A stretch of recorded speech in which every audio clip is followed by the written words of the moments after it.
হযরত আলী রাদিয়াল্লাহু আনহু তিনি সিফফিনের যুদ্ধে যাওয়ার সময় ওই কারবালার পাশ দিয়ে উনি যাচ্ছিলেন। হযরত আলী ওই রাস্তা দিয়ে যাওয়ার সময় কাফেলাকে বললেন, তোমরা দাঁড়াও। মজলিসে হাজার হাজার সাহাবী ছিল।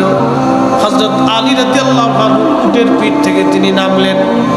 উটের পিঠ থেকে নামার পরে হযরত আলী রাদিয়াল্লাহু আনহু ওই কারবালার মাঠে এক প্রকারের গাছ ছিল, এই গাছকে হানজাল গাছ বলা হয়।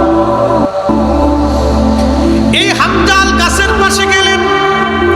যাওয়ার পরে হযরত আলী ওই হানজাল গাছের পাশে যাওয়ার পরে জায়নামাজ বিছাই দিলেন।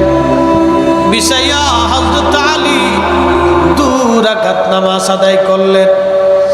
নামাজ শেষ করার পরে আলী দোয়া করে, আল্লাহ তোমার মেহবুব তোমার হাবিব বলেছে এই জমিনে এইখানে যেইখানে আমি যাই নামাজ বিছাইছি, এই হানজাল গাছের পাশে আমার হুসাইনকে এই উম্মতের নির্মমভাবে শহীদ করবে গো আল্লাহ। তোমার হাবিব বলছে, ইয়া রব আমার হুসাইনের জন্য দোয়া করি, আল্লাহ এই সময় আমার হুসাইনকে ধৈর্য ধরার তৌফিক দিও আল্লাহ। আমার পরিবারের বহু মানুষ এইখানে শহীদ হবে আল্লাহ, তাদেরকে শাহাদাতের সময় ধৈর্য ধারণ করার তৌফিক দিও। এইভাবে দোয়া করলেন আলী। বাবা সন্তানের জন্য দোয়া করলেন। সাহাবীরা ঘিরে ধরলেন, আমিরুল মুমিনিন আপনি কেন গো এই হানজাল গাছের পাশে আপনি নামাজ পড়লেন? ওগো খলিফাতুল মুসলিমিন আবার আপনি এখানে দোয়া করলেন, ইমাম হুসাইন এইখানে শহীদ হবে, বিষয় বুঝলাম না।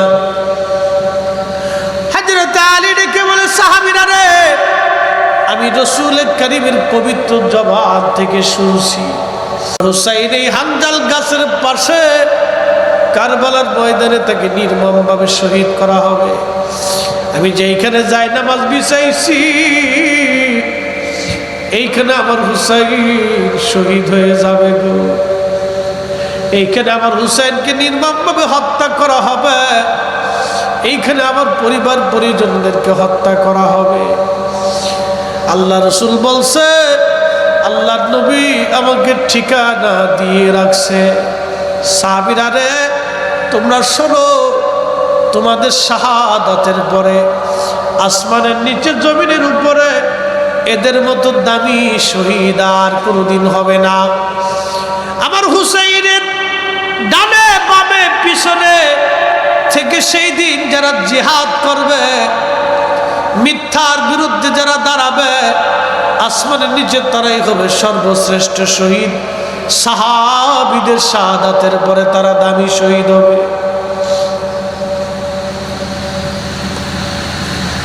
হযরত ইমাম হুসাইন ওই দিন 9 মুহররম রাত, 10ই মুহররম রাত সারা রাত্র বলে ইবাদত করলেন, সারা রাত্র কান্নাকাটি করলেন। ফজরের নামাজের সময় ইমাম হুসাইন রাদিয়াল্লাহু আনহু ফজরের নামাজ পড়লেন জামাতের সাথে। 72 জন সঙ্গী মাত্র, মহিলা পুরুষ দেয়া মাত্র 100 জনের সদস্য। নামাজ শেষ করার পর আওলাদে রাসূল ইমাম হুসাইন রাদিয়াল্লাহু আনহু সাথীদেরকে বললেন, সাথীরা আজকে আমাদের জীবনের শেষ দিন, 10ই মুহররম। রহমতের নানা বলেছেন এই জমিনে আমি শহীদ হয়ে যাব। আমার সাথীরা বিদায় নাও আপনজনদের কাছ থেকে, প্রিয়জনদের কাছ থেকে চিরদিনের বিদায় নাও। আর কোনোদিন আমাদের জীবনের সূর্য উদয় হবে না, এই জমিন থেকে আমরা গাজী হয়ে ফিরব না, এই জমিনে আমি শহীদ হয়ে যাব গো। সবাই আপনজনদের কাছ থেকে বিদায় নিতে গেলেন। ইমাম হুসাইন রাদিয়াল্লাহু আনহু বিদায় নিতে গেলেন। বিদায় নিতে যাইয়া হযরত জয়নব রাদিয়াল্লাহু আনহা, হযরত সাকিনা রাদিয়াল্লাহু আনহা, হযরত শাহরবানু আর ইমাম জয়নুল আবিদিনের কাছে গেলেন।